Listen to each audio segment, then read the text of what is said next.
คิดหนักเลยตัดคนที่สองเลยแดงเดือดสักครับถือว่าเป็นขวัญใจพี่น้องชาวอำเภอวังหินถูกชกจากประเทศอังกฤษครับจากค่ายเกียรติพัฒนพัฒน์ยกสองบรรยากาศตรงนี้ครับ8 พฤษภาคมกับเงินสะพัดที่สนามตะวันลูกสูงเลยโอ้โหเอาเสียบครับสุพรรณิชโอ้เข้ามาแล้วครับสุพรรณิชเดือดสันแดงค่อยๆชกตามเกมครับนี่ทีมงานท่านผอ.สุรพินเพชรใส่เอาหุ้ยซ้ายครับเอาแทงซ้ายมาแล้วครับเดือดสันครับเอาซ้ายแล้วโอ้ผู้ใหญ่สมานดีเสียดังเลยครับซ้ายอีกแล้วครับแต่ว่าเข่าครับสุพรรณิชเอาดูครับยาวๆของนักแข่งโอ้ตัวนี้จะเป็นภาพต่างชาติหน้าตาใหญ่ครับผมดูครับยกสองครับเริ่มออกอาวุธกันหนักๆครับซุปเปอร์นิกมีแข้งขวาครับเดินตัดก็แข้งซ้ายเลยครับ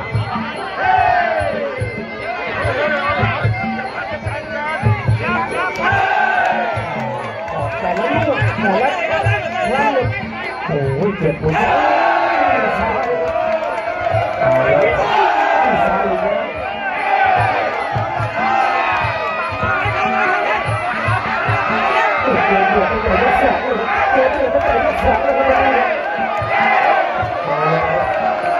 บรรยากาศลานกีฬาเทศบาลตำบลบุษีนี่ครับ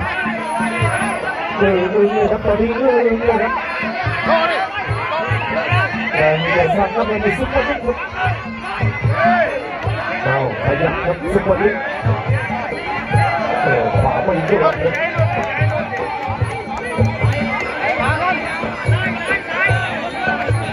ยกสองครับคู่นี้ดีหมดยกที่เอายกสามครับแดงมี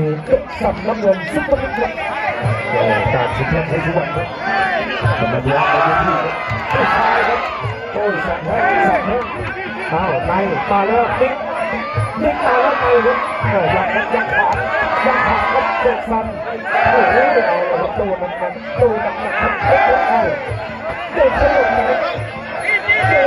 นี่เอาเลยครับซุปเปอร์นิกโอ้โหไม่ถอยครับนิกก็ไม่ถอยครับโอ้โหดูครับเอา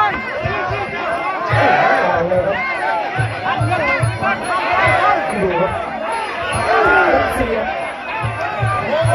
ครับโอ้ยอย่าช็อตนะอย่าช็อตเอาเลยครับเอาเลยครับเตะซ้ำครับโอ้โหโอ้โหชุดใหญ่ยังไม่ขวางยังไม่โต้ครับเตะซ้ำตัวนี้ไม่ปล่อยครับดูครับนี่ไม่ปล่อยครับโอ้ยไม่ขวางครับโอ้โหเสียดีแล้วครับต้องกัดฟันเลยครับเตะซ้ำนี่ต้องกัดฟันโต้เลยครับโอ้โหครับเหยียบขวาไปแล้วแล้วเตะซ้ำครับ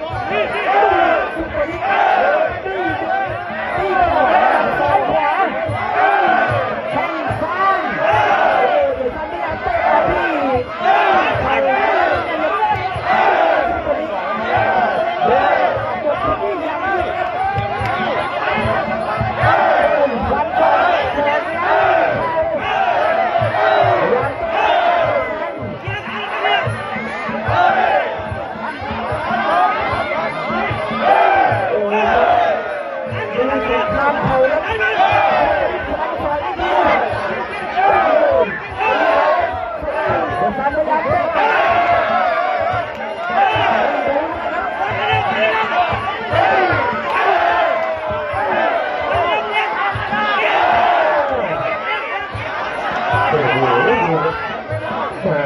ไปเกี่ยวกันมาจากไหนครับคู่นี้ครับหยุดสิบครับซุปเปอร์นิกครับเด็กซัดแล้วซุปเปอร์นิกกันครับดูบนที่สามครับโอ้โหพยายามเสียบคืนครับมัดซุปเปอร์นิกแล้วเดินไม่ดีครับเดินซ้ำแล้วเดินไม่ดีครับ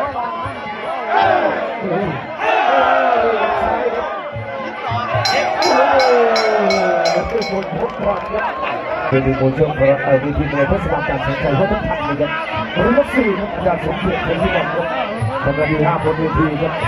แต่มียกสั่งสอนสมรภูมิเหมือนสมรภูมิเกียรติพัฒนธรรมครับยก4ครับเกม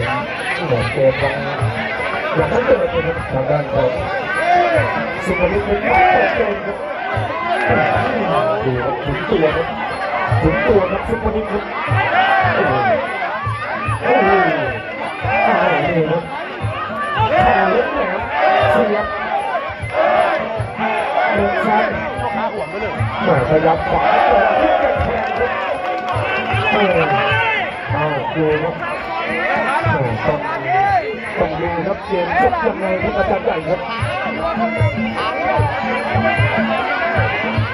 วัดจะที่หัวใจนะครับผมจะรับเป็นซ้ำครับโอ้ครับออกแต่ละลูกแต่ละดอกครับทุกวันนี้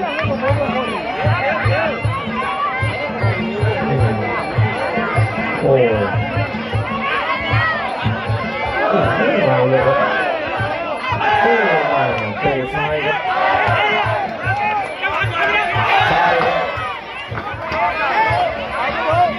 แต่วันนี้แกไม่สนเลยครับนี่แกไม่สนเลยเดินท้องเดินเสียบครับ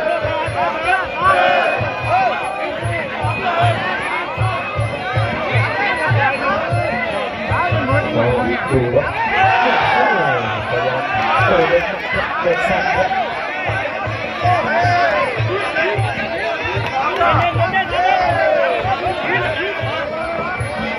ดูครับเดินสู้กันครับโอ้เดินเท่เลยครับเดินสาวต่อเลยครับโอ้หมดยกที่4ครับ เกษม17กับสายรุ่งมนู18ประสิทธิ์บุญเทา20นะครับเกียรติศักดิ์ขาวนอน21ครับและผู้ใหญ่พิรศักดิ์จันทร์พันธ์ครับผู้ที่22ครับนี่คือผู้นำทางท้องที่ครับวันนี้ยกสุดท้ายครับแดงเด็กสัมสอสยกนะครับวันนี้ท่านผู้ในการโรงเรียนบ้านเล็กสายหนองว่าครับผอ.สุรวิทย์แสงผู้นี้ประกบเองด้วยนะทราบข่าวว่าประกบเองครับดูครับเกมจบยังไงครับแล้วมีเด็กสัมนิวัฒน์ราชันสอนพันนิกครับปัจจุบันนี้เป็นครูอยู่ที่โรงเรียนโคตรยวนเลยครับส่วนน้องเมย์นี่ก็เป็นครูแล้วกันนะเป็นครูสอนภาษาอังกฤษที่ฝั่งอุบลราชธานีครับซ้อมอยู่ที่ค่ายเกียรติพัฒนพัฒน์นะครับทางด้านของซุปเปอร์นิก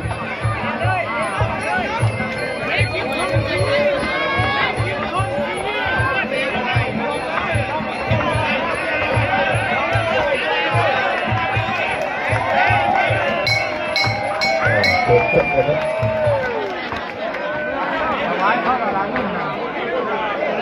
นิดบอกว่าขอโทษขอโทษ